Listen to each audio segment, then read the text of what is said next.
Good morning. There are 4 points on today's agenda: the situation in Israel and Gaza, the Russian aggression against Ukraine, the relation between Azerbaijan and Armenia, and the external dimension of economic security. After the Foreign Affairs Council, we will have a ministerial meeting with our partner in the Western Balkans.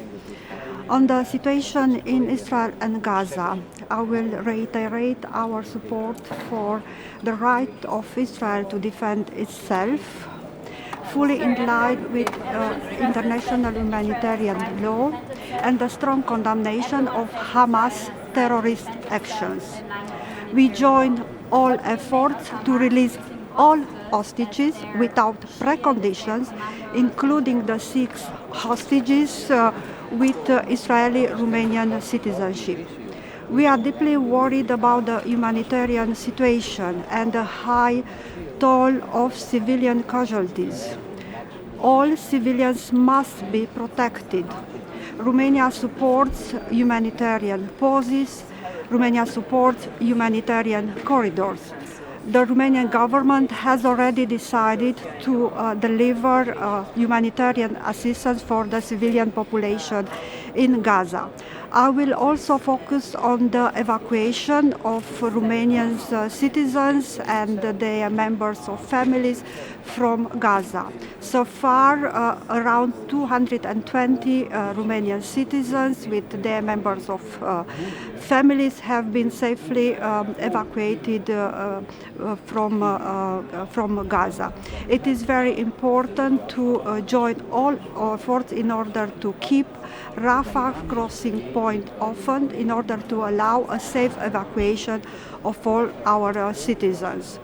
The risk of regional spillover must be avoided. This is why it is important to continue our coordination with US and the regional partners. Romania also supports an increased role of the EU in resuming the political negotiation for the two-state solution. On Russia's aggression against Ukraine, I will stress the need to prepare a comprehensive and solid package of support for Ukraine to be adopted at the European Council in December. We need a strong political message. There is no room for hesitation.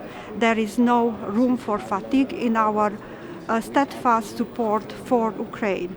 In our view, this package should include a political agreement on a comprehensive EU facility for Ukraine with a special envelope for Ukraine within the European Peace Facility, a political agreement on the EU commitments for Ukraine, security commitments for Ukraine, and opening the accession negotiation by the end of the year for Ukraine and Republic of Moldova based on the Commission recommendation. It is equally important to keep the pressure on Russia. This is why Romania supports a swift adoption of the 12th sanction package against Russia.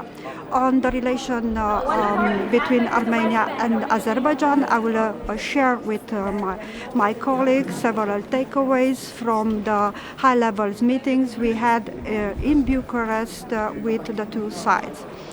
On the ministerial meetings with our partners in the Western Balkans, I will reiterate Romania's unwavering support for the European path of the region, and I will deliver this message in my regional tour starting tomorrow. Thank you.